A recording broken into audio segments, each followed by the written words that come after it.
ഗാസയിൽ ഇസ്രായേൽ സേനയുടെ കൂട്ടക്കുരുതി തുടരുന്നതിനിടയിലാണ് ഇസ്രായേലിനെ പോലും ഞെട്ടിച്ചുകൊണ്ട് ഹൂതികളുടെ അറ്റാക്ക് ഉണ്ടായിരിക്കുന്നത്. ചെങ്കടൽ തീരത്താണ് വിനോദസഞ്ചാര മേഖലയായിട്ടുള്ള ഏലത്തിലാണ് ഇത്തരത്തിൽ ഹൂതികളുടെ ഡ്രോൺ ആക്രമണം ഉണ്ടായത്. നിരവധി ഡ്രോണുകൾ വന്നു പതിക്കുകയായിരുന്നു എന്നുള്ളത് തന്നെയാണ്. പക്ഷേ ലോകത്തെ എമ്പാടുമുള്ള രാജ്യങ്ങളിലേക്കാൾ ഏറ്റവും വലിയ പ്രതിരോധ സംവിധാനമായ അയൺ ഡോമിനെ പോലും വെട്ടിച്ചുകൊണ്ടാണ് ഇത്തരത്തിലൊരു നീക്കം ഹൂതികളുടെ ഭാഗത്തു നിന്നുണ്ടായത് എന്നുള്ളതാണ് ഏറ്റവും ശ്രദ്ധേയമായിട്ടുള്ള കാര്യം. നിരവധി ഡ്രോണുകളാണ് ഈ ആക്രമണത്തിൽ പങ്കെടുത്തത്. അത് കൃത്യമായി ലക്ഷ്യസ്ഥാനത്തിലേക്ക് എത്താൻ സാധിച്ചു എന്നുള്ളതാണ് ഏറ്റവും പ്രധാനപ്പെട്ട കാര്യം. അതിൽ 22-ലധികം പേർക്ക് പരിക്കേക്കുന്ന തരത്തിലേക്ക് കാര്യങ്ങൾ പോവുകയും ചെയ്തു. ഇതിൽ ചിലരുടെ നില അതീവ ഗുരുതരമായി തുടരുന്നു എന്നുള്ള ചില റിപ്പോർട്ടുകൾ കൂടി പുറത്തു വരികയും ചെയ്യുന്നു. എങ്ങനെയാണ് ഈ അയൺ ഡോമിനെ വെട്ടിച്ചുകൊണ്ട് ഈ ഡ്രോണുകൾക്ക് ഈ തെക്കൻ ഇസ്രായേലിലെ പ്രധാനപ്പെട്ട വിനോദസഞ്ചാര മേഖലയിലേക്ക് ആക്രമണം നടത്താൻ സാധിച്ചു എന്നുള്ള ചോദ്യമാണ് ഉയരുന്നത്. ഇതിന് IDF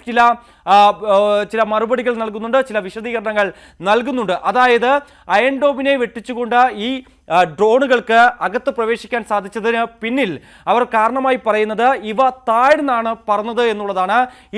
ഈ ഡ്രോണുകൾ അറ്റാക്ക് നടത്തുന്ന വേളയിൽ താഴ്ന്നു പറന്നതുകൊണ്ട് തന്നെയാണ് ഈ അയൺ ഡോമുകൾക്ക് ഇത് കൃത്യമായി ഡിറ്റക്ട് ചെയ്യാൻ സാധിക്കാതെ പോയതും ഒപ്പം തന്നെ അവ നശിപ്പിക്കാൻ സാധിക്കാതെ പോയതും എന്നുള്ള ചില വിശദീകരണമാണ് ഇസ്രായേൽ സേനയുടെ ഭാഗത്ത് നിന്ന് ഉണ്ടാവുകയും ചെയ്തിരിക്കുന്നത്. പക്ഷേ ഇതൊരു സുരക്ഷാ വീഴ്ചയായി തന്നെയാണ് അവർ കണക്കാക്കുകയും ചെയ്യുന്നത്. ഇത്തരത്തിലുള്ള ഒരു നടപടി ഹൂതികളുടെ ഭാഗത്തു നിന്നുണ്ടാകുമ്പോൾ തന്നെ അതിന് ഒരു 7 മടങ്ങായിട്ട് അതിന് തിരിച്ച് ഉള്ള പ്രതികരണം തങ്ങളുടെ ഭാഗത്തു നിന്ന് ഉണ്ടാകുമെന്നുള്ളതാണ് ഇസ്രായേലിൻ്റെ പ്രതിരോധ മന്ത്രിയുടെ ഭാഗത്തു നിന്നുണ്ടായിരിക്കുന്ന പ്രതികരണം എന്നുള്ളതാണ് ഏറ്റവും പ്രധാനപ്പെട്ടത്. അതായത് അദ്ദേഹം പറഞ്ഞു വെക്കുന്ന കാര്യം എങ്ങനെയാണ്, ഞങ്ങളെ ആക്രമിക്കുന്ന അത് ഏത് രാജ്യമായാലോ അല്ലെങ്കിൽ അത് ഏതൊരു വ്യക്തിയായാലോ അവരെ വേരോടെ പിഴുതെറിയുന്നതിന് വേണ്ടിയുള്ള നടപടികൾ ഉണ്ടാകും, അത് കാത്തിരുന്ന് കണ്ടോളൂ എന്നുള്ളതാണ്. ഇപ്പോഴുണ്ടായിരിക്കുന്ന ഈ ഒരു ആക്രമണം തെല്ലൊന്നുമല്ല ഇസ്രായേലിനെ ഞെട്ടിപ്പിച്ചിരിക്കുന്നത് എന്നുള്ളത് തന്നെയാണ്. കാരണം അവരുടെ തന്ത്രപ്രധാനമായിട്ടുള്ള ഇടങ്ങളിലൊന്നാണ് ഈ പറയുന്ന ഏദൻ മേഖല.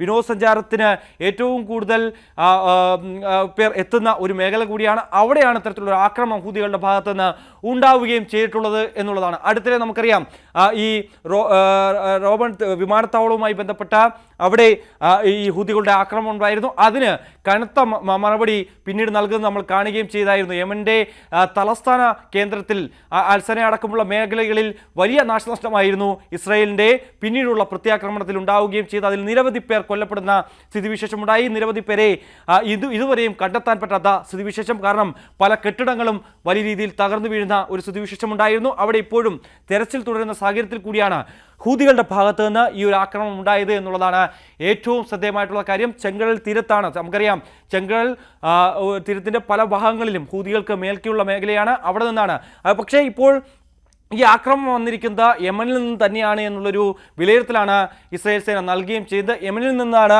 ഈ ഒരു ഡ്രോണുകൾ തൊടുത്തിരിക്കുന്നത്. അത് ലക്ഷ്യസ്ഥാനത്തേക്ക് എത്താൻ സാധിച്ചു എന്നുള്ളതാണ് അവർ പറയുകയും ചെയ്യുന്നത്. പക്ഷേ ഈ ഒരു സാഹചര്യം മുന്നിൽ കണ്ടുകൊണ്ട് തന്നെ അല്ലെങ്കിൽ ഇങ്ങനൊരു ആക്രമണം അവർ പ്രതീക്ഷിച്ചിരുന്നു എങ്കിൽ പോലും തന്നെ അത് ഡിറ്റക്ട് ചെയ്യാൻ സാധിക്കാതെ പോയത് ഇസ്രായേലിൻ്റെ ഈ അയൺ ഡോമുകളുടെ സംബന്ധിച്ച വലിയ പരാജയമായി തന്നെ അവിടെ കണക്കാക്കുകയും ചെയ്യുന്നു. അതുകൊണ്ട് തന്നെ ഇതിൻ്റെ ഒരു പ്രത്യാക്രമണം അതെന്തായിരിക്കുമെന്നാണ് നമുക്ക് ഇനി കണ്ടറിയേണ്ടിയിരിക്കുന്നത്. കാരണം സ്വാഭാവികമായി നമുക്കറിയാം ഇസ്രായേലിനെ ഒന്ന് ചൊറിഞ്ഞാൽ അവർ പിന്നീട് ചെയ്യാൻ പോകുന്നത്, പിന്നീട് എന്താണ് ചെയ്തുകൊണ്ടിരിക്കുന്നതെന്നൊക്കെ നമ്മൾ കാണുന്നതാണ്. ഗാസയിലൊക്കെ കഴിഞ്ഞ 2 വർഷത്തിന് മേലെയായി അവിടെ നടന്നുകൊണ്ടിരിക്കുന്ന കൂട്ടക്കുരുതി അത് ഇതുവരെയും അല്ലെങ്കിൽ അത് അവസാനിപ്പിക്കാൻ പല ശ്രമങ്ങളും ഉണ്ടായി എങ്കിൽ പോലും തന്നെ അതൊന്നും തന്നെ കണ്ടിട്ടില്ല എന്ന ഭാവത്തിൽ അതൊന്നും തന്നെ തങ്ങളെ ഒരു തരത്തിലും പിന്നോട്ട് നയിക്കില്ല എന്ന രീതിയിൽ തന്നെയാണ്, അല്ലെങ്കിൽ അത് അവർ എന്താണോ ലക്ഷ്യം വെക്കുന്നത് അതുമായി ബന്ധപ്പെട്ട് അവർ മുന്നോട്ട് പോകുന്ന കാഴ്ച നമുക്ക് കാണാൻ സാധിക്കുകയും ചെയ്യുന്നു. എന്തായാലും ഈ ഒരു ആക്രമണം ഇസ്രായേൽ സേനയെ തെല്ലൊന്നുമല്ല ചൊടിപ്പിച്ചിരിക്കുന്നത് എന്നുള്ള കാര്യത്തിൽ സംശയമില്ല. അതുകൊണ്ട് തന്നെയാണ്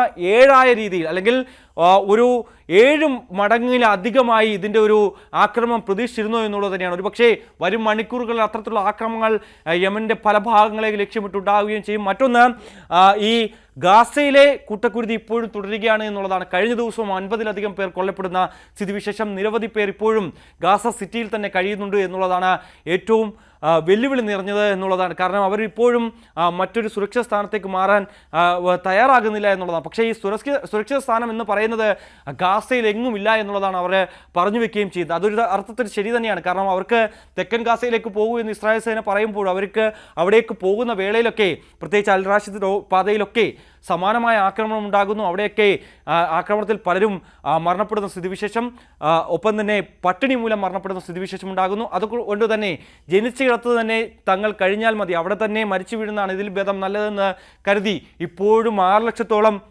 ഗാസയിലെ സാധാരണക്കാരായ ജനങ്ങൾ ഇപ്പോഴും അവിടെ കഴിയുന്നുണ്ട് എന്നുള്ളതാണ് മറ്റൊരു പ്രതിസന്ധിയായിട്ടുള്ളത്. എന്തായാലും ഈ ഒരു യുദ്ധം അല്ലെങ്കിൽ ഇപ്പോഴുണ്ടായിരിക്കുന്ന ഈ ഒരു വംശഹത്യ അത് ഇസ്രായേൽ ഒരു തരത്തിലും നിർത്താൻ ആഗ്രഹിക്കുന്നില്ല എന്ന് തന്നെ വേണം നമുക്ക് കഴിഞ്ഞ ദിവസങ്ങളിലെ ഈ ഒരു പ്രതികരണത്തിലൂടെയും ഒക്കെ നമുക്ക് മനസ്സിലാക്കുന്നത്. പക്ഷേ അതിനിടെ ഈ സമാധാന ശ്രമങ്ങളും ഒക്കെ ഇപ്പോൾ നടത്തുന്നുണ്ട്. പ്രത്യേകിച്ച് ഇമ്മാനുവൽ മാക്രോണിൻ്റെ ഒരു പ്രതികരണം വന്നിരുന്നു. ആദ്യം ഡൊണാൾഡ് ട്രംപ് ഗാസയിൽ നടക്കുന്ന ഈ കൂട്ടക്കുരുതി അല്ലെങ്കിൽ ഇസ്രായേൽ നടത്തുന്ന ഈ ഒരു യുദ്ധം അവസാനിപ്പിക്കും, അതിനുശേഷം നോബൽ പോലത്തെ ആഗ്രഹങ്ങൾ പിന്നീട് നമുക്ക് അതുമായി ബന്ധപ്പെട്ടുള്ള ചർച്ചകളിലേക്ക് കടക്കാം, അല്ലെങ്കിൽ ആ രീതിയിലേക്ക് പോകാമെന്നുള്ള ചില വലിയ പ്രതികരണങ്ങൾ ഈ പാശ്ചാത്യ രാജ്യങ്ങളിലെ അല്ലെങ്കിൽ ഈ പറയുന്ന അമേരിക്കയ്ക്ക് ഒപ്പം നിൽക്കുന്ന രാജ്യങ്ങളുടെ ഭാഗത്തു നിന്ന് തന്നെ ഉണ്ടാവുകയും ചെയ്യുന്നു എന്നുള്ളതാണ് ഏറ്റവും ശ്രദ്ധേയമായിട്ടുള്ള കാര്യം. ഒരു തരത്തിലും അവർ ഇസ്രായേൽ ഇപ്പോൾ നടത്തിക്കൊണ്ടിരിക്കുന്ന ഈ ഒരു ആക്രമണത്തെ അവർ ഒരു തരത്തിലും അംഗീകരിക്കുന്നില്ല എന്നുള്ളതാണ്. പക്ഷേ ഒരു പരസ്യ പിന്തുണ അമേരിക്കയുടെ ഭാഗത്തുനിന്ന് ഉണ്ടാകുന്നത് തന്നെയാണ് അവർ ഇപ്പോഴും കരുത്തോടെ തന്നെ മുന്നോട്ട് പോകാൻ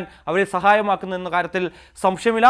മറ്റൊന്ന്, ഇപ്പോഴുണ്ടായിരിക്കുന്ന ഈ ഹൂതികളുടെ ആക്രമണത്തിനിടെ പല കപ്പലുകൾക്ക് നേരെയും ഇസ്രായേലിൻ്റെ ആക്രമണം ഉണ്ടായിരിക്കുന്നു എന്നുള്ളതാണ്. പ്രത്യേകിച്ച് ഗാസയിൽ സഹായം എത്തിക്കാനുണ്ടായിരുന്ന 50 കപ്പലുകൾക്ക് നേരെ ഈ ഇസ്രായേൽ സേനയുടെ ആക്രമണം ഉണ്ടായിരിക്കുന്നു എന്നുള്ള വളരെ പ്രധാനപ്പെട്ട വിവരങ്ങൾ കൂടി പുറത്തു വരികയും ചെയ്യുന്നു. എന്തായാലും ഈ ഒരു ഡ്രോൺ ആക്രമണത്തിനുള്ള ഒരു പ്രത്യാക്രമണം വരും മണിക്കൂറുകൾ തന്നെ ഉണ്ടായിരിക്കും എന്നുള്ള കാര്യത്തിൽ സംശയമില്ല. അത് നമ്മൾ മുൻകാലങ്ങളിലും കണ്ടതാണ്.